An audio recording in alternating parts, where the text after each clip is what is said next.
হে আল্লাহ, আমি আপনাকে আপনার মহিমার মতো ইবাদত করতে পারি না। আমি দাউদ আলাইহিস সালামের মতো রোজা রাখতে পারি না। আমি আইয়ুব আলাইহিস সালামের মতো অসুস্থ অবস্থায় ধৈর্য ধরতে পারি না। আমি ইউনূস আলাইহিস সালামের মতো মাছের পেটের অন্ধকারে তাসবিহ পড়তে পারি না। আমি ইয়াহইয়া আলাইহিস সালামের মতো দ্বীনের উপর দৃঢ় থাকতে পারি না। হে আল্লাহ,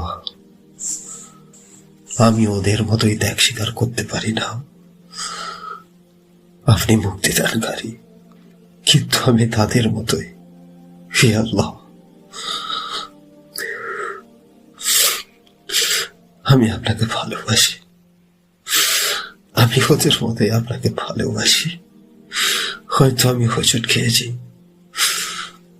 তবে আমি আপনার কাছে ফিরব গুনাহ থেকে পবিত্র। হে আল্লাহ, আমাকে শক্তি দিন, আমাকে ছেড়ে দেবেন না। আমি সহ্য করতে পারি না। হে আল্লাহ, আমাকে কবুল করুন। আমাকে একা ফেলে যাবেন না। হে আল্লাহ, হে আল্লাহ,